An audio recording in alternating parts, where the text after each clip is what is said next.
It's April 21st, 2023. We're here at the beautiful Waterfront Park in Claremont, Florida, to interview Chuck Fulton, currently the instrumental music specialist from Polk County, but soon to retire. He's our latest inductee into the FBA Legacy. And I understand, Chuck, that you're from Stuart, Florida? Yes, I was born and raised in Stuart. My dad was born and raised in Stuart.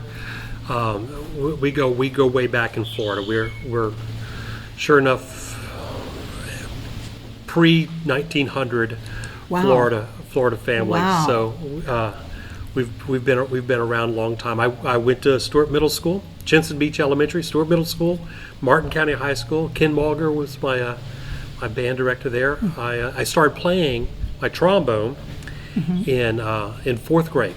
Why trombone? My dad played trombone. And loved it, and I don't remember ever considering anything else. I don't know that I was ever tested for anything else. I just played trombone, which was fine with me. I mean, you're in fourth grade, you just do whatever. So I started playing, and my band director when I was in fourth grade was an itinerant music specialist. He was an itinerant band director, William Robinson. And this is not the Bill Robinson horn player. This was a gentleman, and of course I lost track, and I'm sure he's, he would be in his hundreds now, I think. But he had been the band director at Stuart Training School, which was the black high school in Martin County.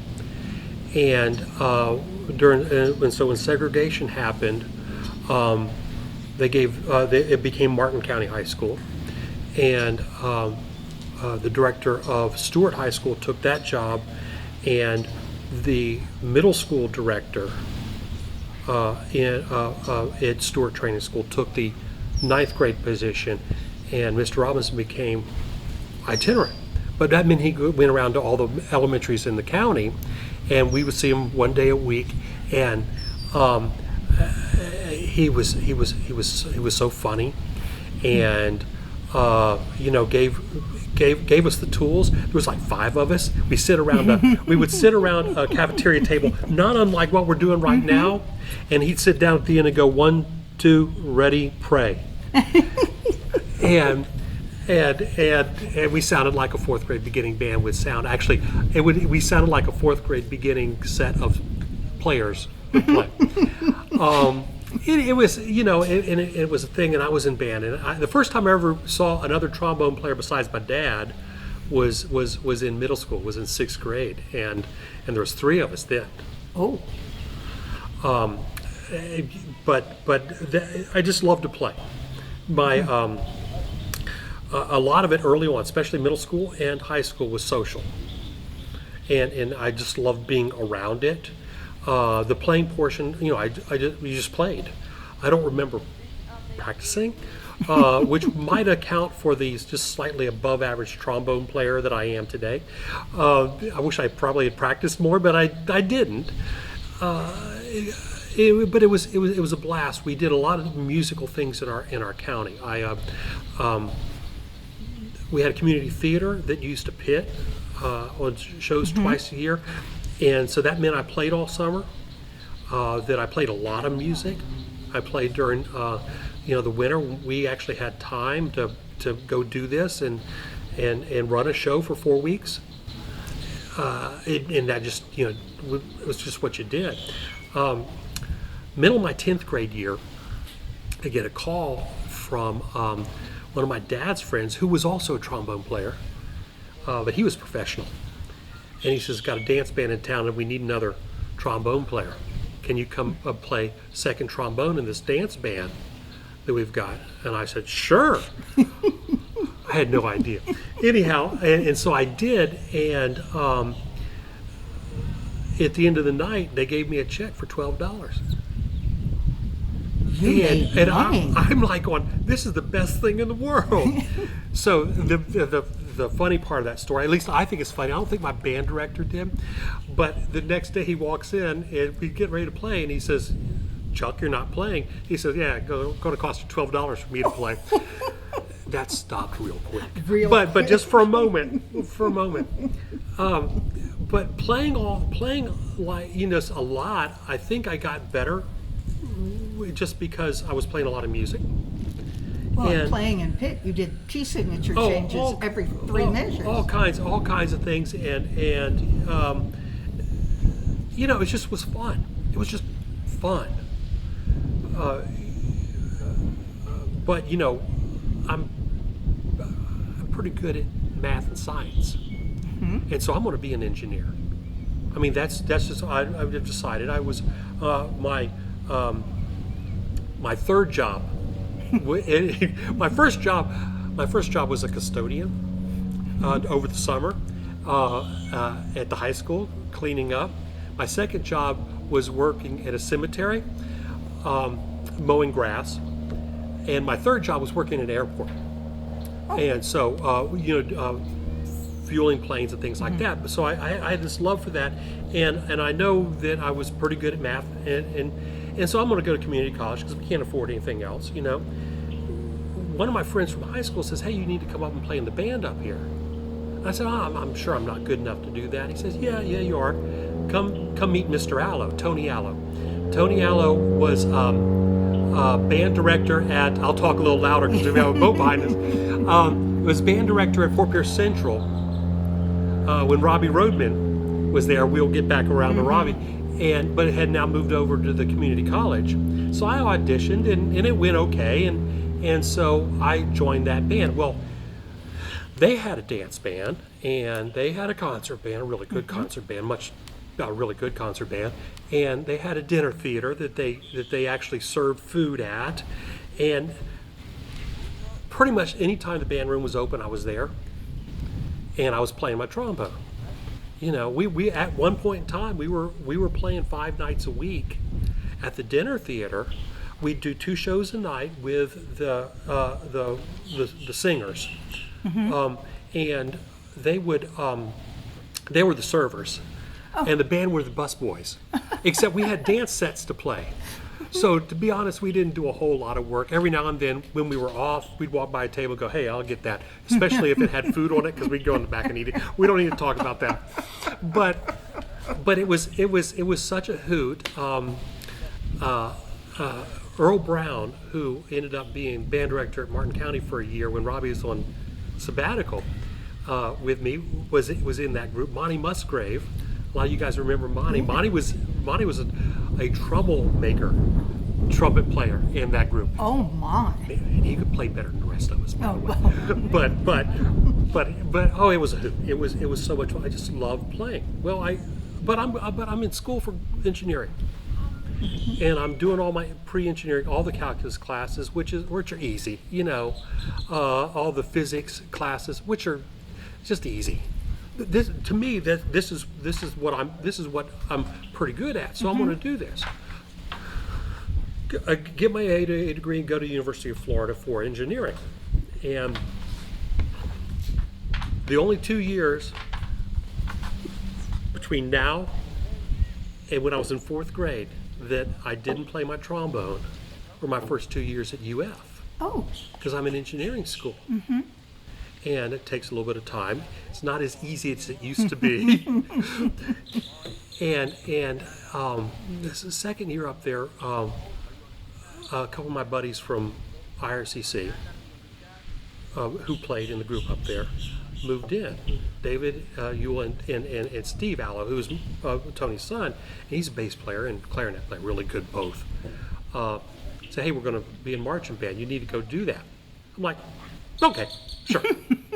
I was in my last semester, and I figured I could skate home from here, right?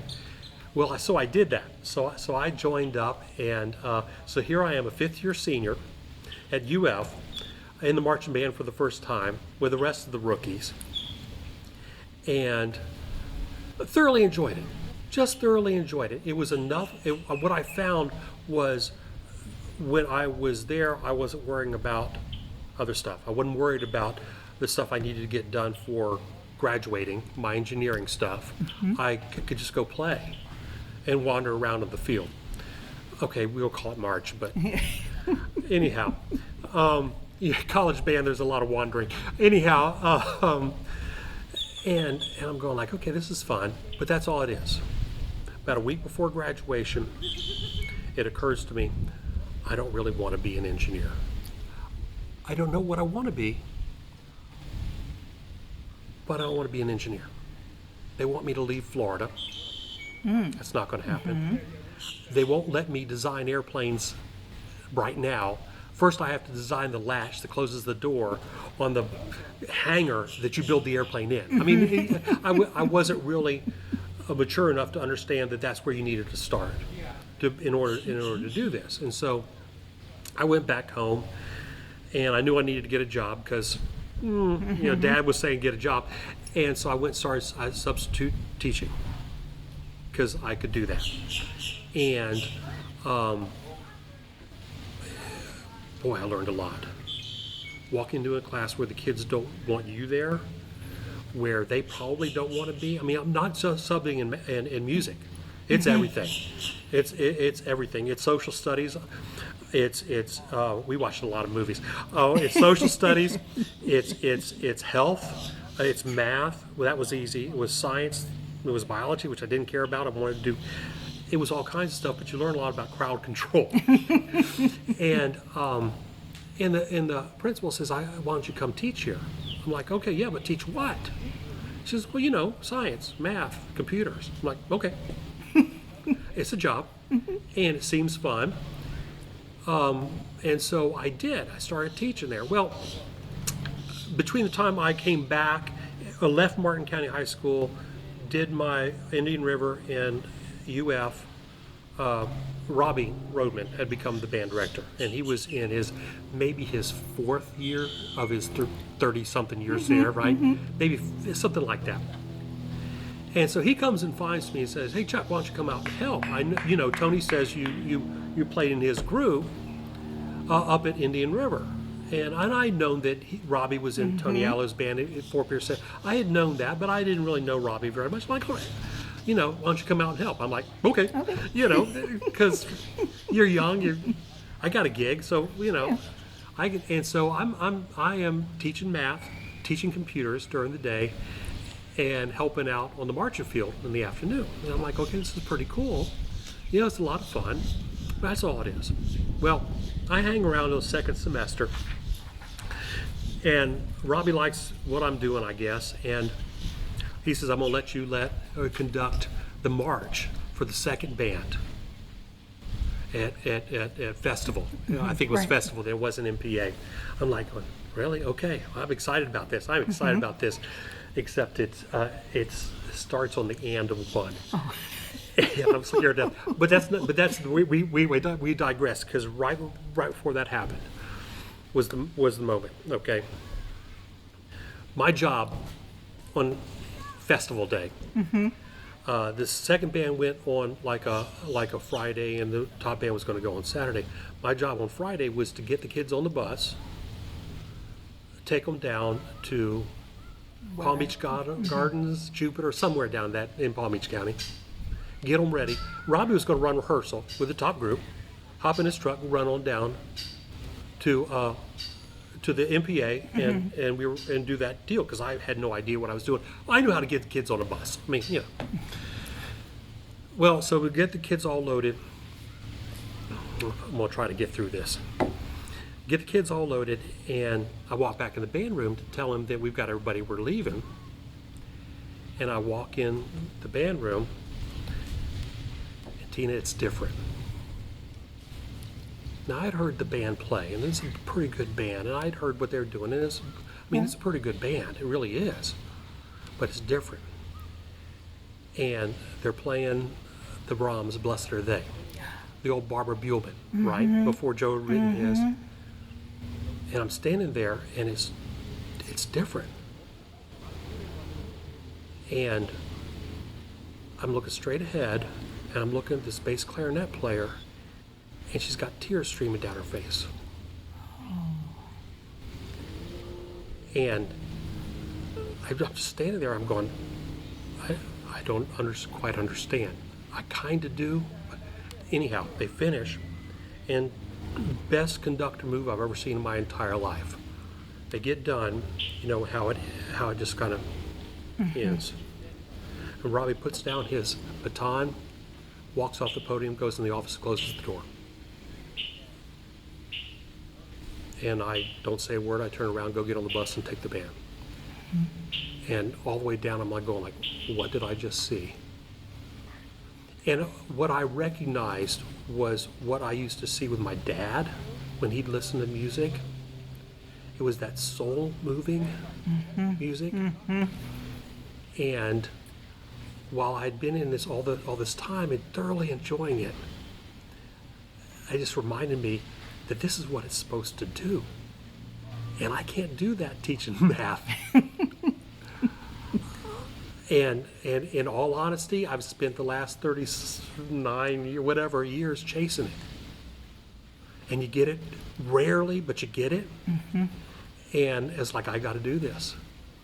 Well, which is problematic, because not only do I not have an education degree, the only music class besides dance band in community college and concert band and a marching band credit from the University of Florida, I have no theory, I have no history, I have no applied classes.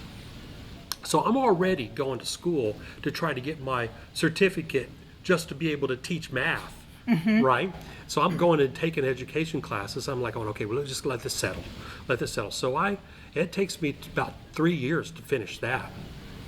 And then I start on my music stuff. But in the 3 years, Robbie's having me come in and, you know, and I don't have any band classes. I'm just that guy who's doing all that stuff, and he involves me in everything. You know, he lets me do stuff, and then he up and goes to graduate school. Oh. For a year, he just goes to gets a sabbatical, goes out to LSU. Anyhow, so I'm going to skip over the year where when he comes back. Earl, who had taken over for a year, is the assistant director, and we had an intern that year, which was Alex Kaminsky. Oh. And I was the fourth guy on the list. I didn't get any podium. We're going to skip over that year because there's nothing to talk about here, except this. When you're young, you can do this. Alex and I would hop in the car, and if he was interning and I was this guy who want to be, and if anybody was having a concert, if Robbie was judging anywhere, or if there was an MPA anywhere in the southeastern United States, we were going to it. And we were talking about band all the way there and all the way back. And as we know, that's a pretty good guy to talk to, you know. Yes. But this is, anyhow, so he leaves there. And so Robbie, over the course of the 9 years I was at Martin County High School, by the time I had left, I was doing the jazz band. The concert band was mine. He let me do a little bit here with the top band. Actually, at a district MPA, I did Suite and F, the Holst. I think he was pretty confident they were going to make it through regardless of what I did. And but he taught me like I was going to be a band director. And when I started taking my band stuff, all the applied classes I had were with just monster teachers. Tony Allo taught me clarinet. Lindsay Hager, Al Hager's, taught me flute. And they had this old guy taught me all the brass and bassoon. And at the time, Robbie says, okay, this is pretty special, but this is Harry Grant. And so Harry Grant taught me every brass instrument and bassoon over the course of a semester, an instrument, and then we moved to a different instrument, and we do a different instrument. And Harry Grant, you know Harry, and unfortunately we don't all have that experience. But so my background was really strong. I found a school that would take me in music for a master's degree. And it's because so and so called so and so and said, you want this guy, and this first time he was ever going to let anybody write for his marching band.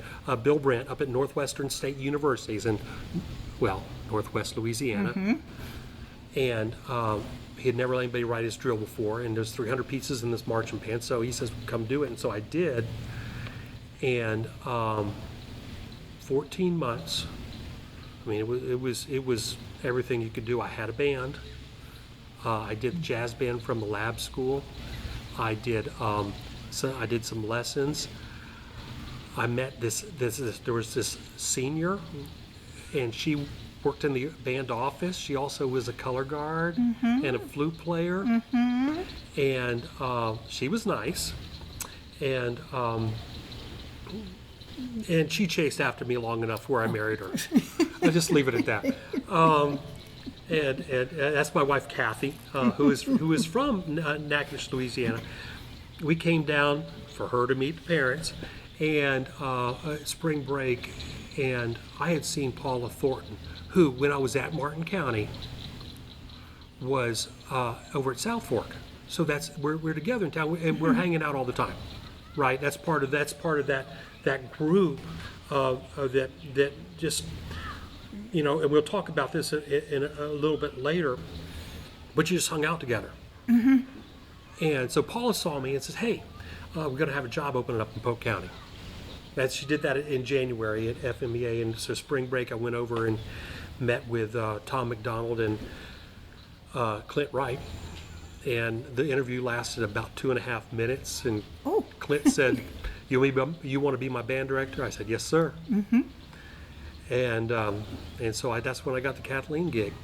So that was the first job, and the folks I met along the way, at the time you have no idea, you have no idea that Harry Grant teaching you how to play trumpet when his son Gary is his first call out in L.A. And that you just have no idea who you're meeting. We used to hang out. Robbie would have a judging gig, and we'd follow him, and at the time you don't realize how special it is, the after festival hang, that you're sitting over at Dave Fultz's house and listening to Jack Crew pontificate about the difference between the Chicago Symphony Brass and how they deal with a Rinsford Sando accent compared to the New York Phil Brass and how they deal with that. You just don't realize what you're hearing. And so I got the gig, and I just, being placed, with folks in spots. So my first year at Kathleen, Rodney Dorsey, who is coming back to FSU, so we're excited about that. Had just opened, or it was opening, Jenkins. So he was there, and I had met him, of course, along the way as Robbie's, because he was in Robbie's band as a junior. I mean, at PK Young, at the lab school there in Gainesville, and then and Jack Crew was at Lakeland High School, and Phil Wharton was at Lake Gibson, and Chuck Fulton was at Kathleen. Now, which one of these is not like the other, right? There's Chuck sitting there going, okay, guys, and that's kind of where the whole idea that we're in this together. I mean, we're in this together, and we talk about that. That how your band does, the only thing it can do is help me make my band better. And if I can help you in any way, it's not just, yeah, I probably should go do that. It's my responsibility to go do that. And that was, and it was intertwined with FBA. It wasn't because of FBA. It wasn't, that's the basis for FBA. It was just all the same. It was all the same. And I know all these guys are really active in FBA, and I had been I'd helped Robbie when he was district chair and setting up S&E and doing all that stuff. They knew me a little bit from that. And it was like, this is just a responsibility.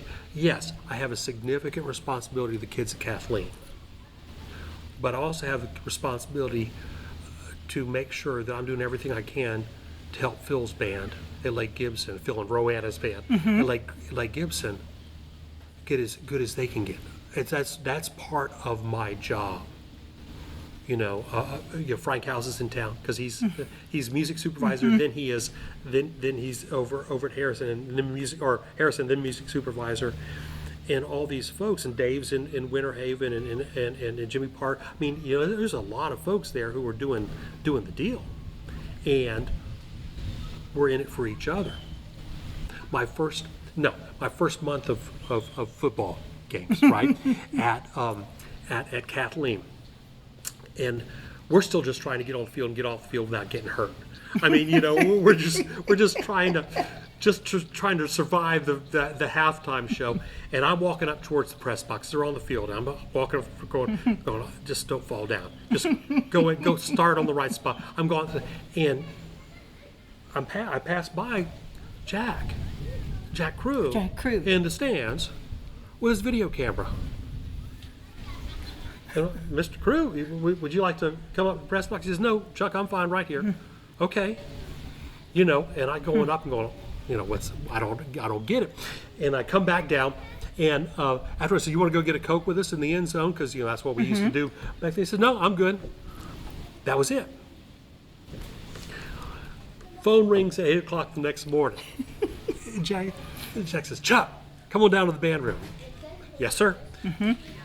Yes, sir. And so I went down to the Lakeland band room, and there are 2 chairs and a TV, and everything else is put away. He says, sit down, we're going to talk about your show. And he walked me through the show. He says, yeah, this is never going to work. This is going to be fine. Just give it time. Be patient with that. That's okay. And it wasn't. He wasn't waiting for me to ask. It was his responsibility to take care of me. And that's the part from that I remember. I remember exactly what he told me about my band, but that wasn't the important. The important part was this. And he finished with, when can I come out to rehearsal? Wow. And so, that has so I know we're going to talk about challenges or whatever, but I think that's it. Is the challenges are being confident enough that the people who you are going to call have your best in mind is really important, and you've got to do that. You have to build your support team, and you can't worry how many times they've been to Midwest. They still want to come out and help your little country band. Right. And F sharp is still F sharp. Yeah, that's part of their job. Not just they're going to have this really killer band, right? And so that stayed with me. That absolutely has stayed with me from those experiences there. And you've tried to instill that in all the people you now serve as supervisor. Well, absolutely, and not just tell them they've got to do that, but and say, have you been over to so and so's? Phil used to have me come over to rehearsal, not to work rehearsal, but talk to me afterwards, and he would ask me questions about the rehearsal, but I honestly, looking back, I don't think it was about that. He was trying to get me to understand what we did, and I go back through and go, I learned a lot of professionalism from Phil and Ro and watching that Lake Gibson program back in the day. Because those kids were always on time. I'm sure they weren't, but my view was that they were always on time.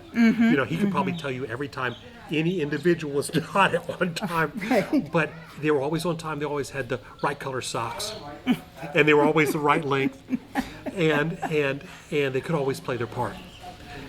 that was my view of it, and I so wanted my band to do those things. How was I going to get there? And he's like, well, you don't talk about it once, you talk about it all the time.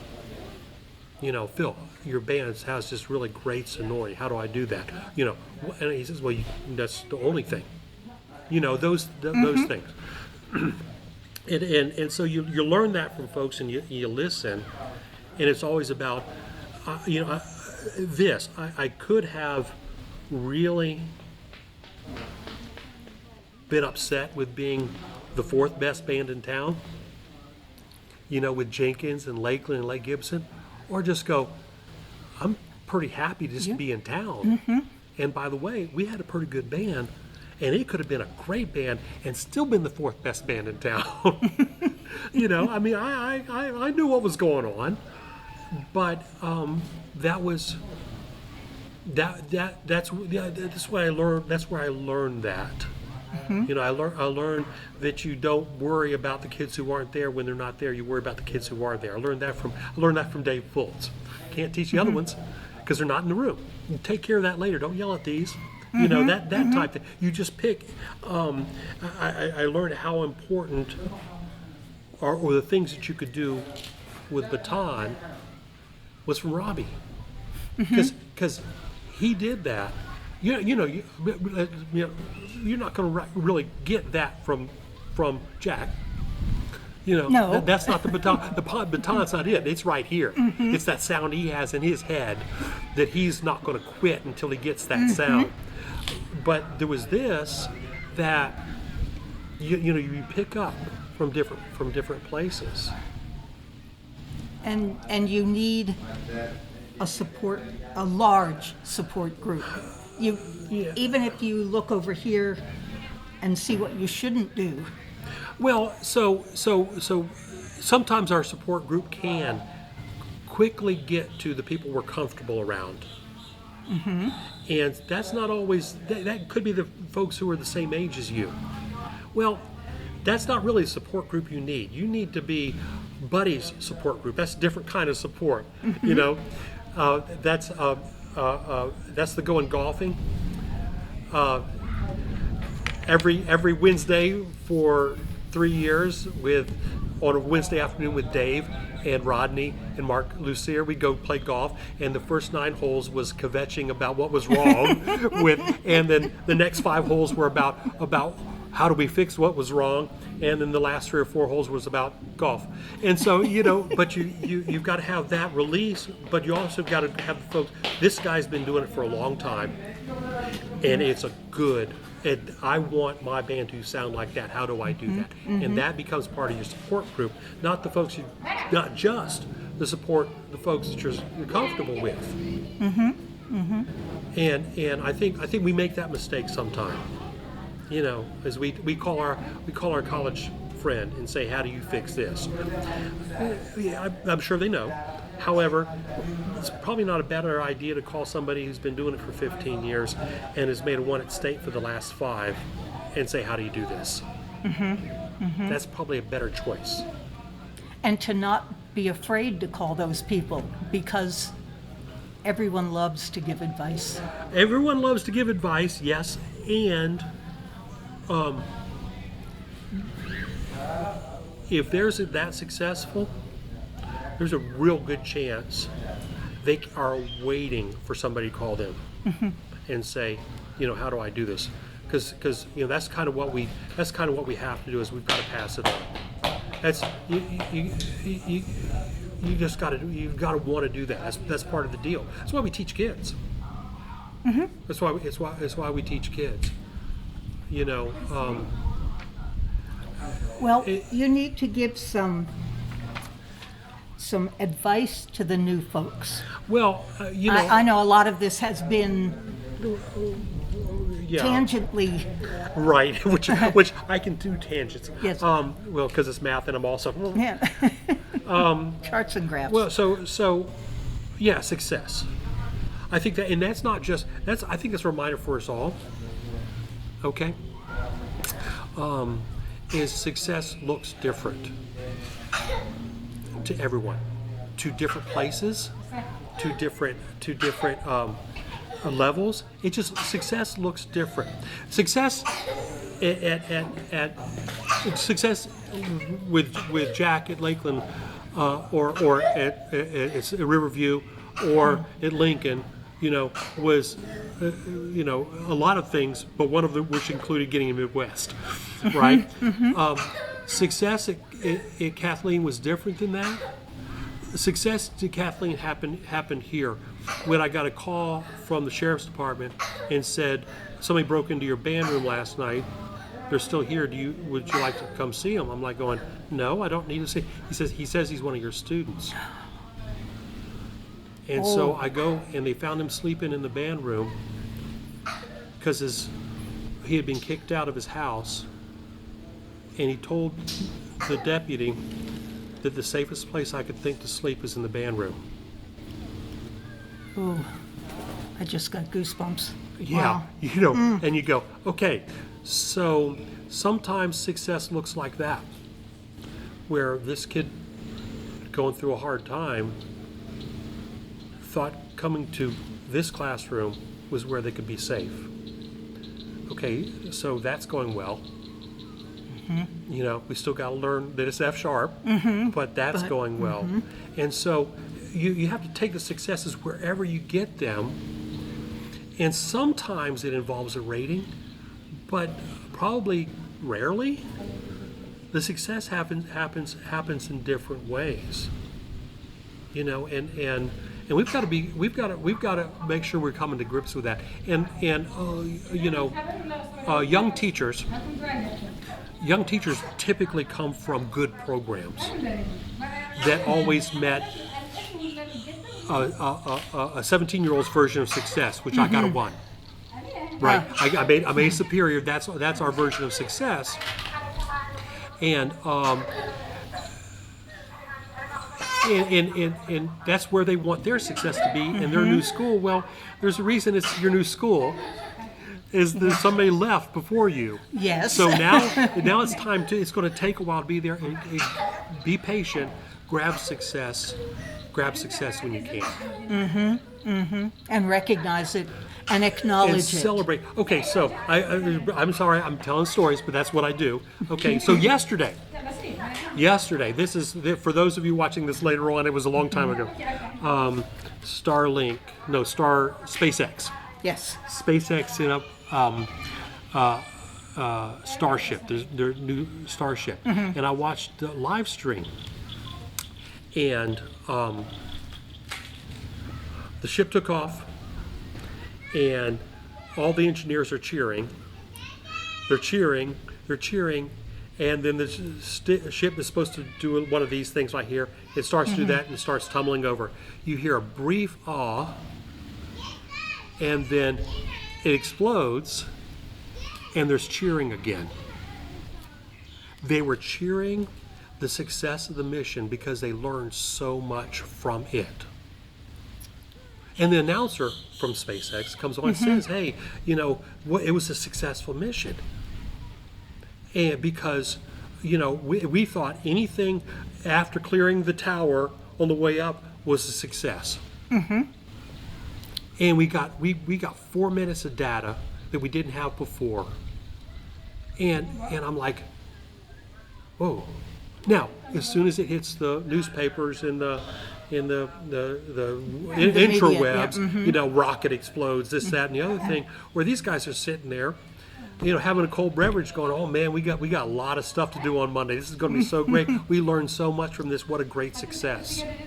And not everybody's going to view that as being a success, but the guys who counted that it was a success, they got it. And immediately I'm going like, that's it.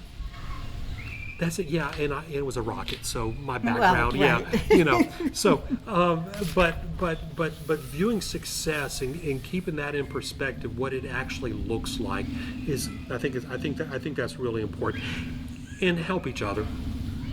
We're in this together. We're just in this together. If you think you're the only one fighting that battle, you're probably not. But if you are, you're not fighting these other battles.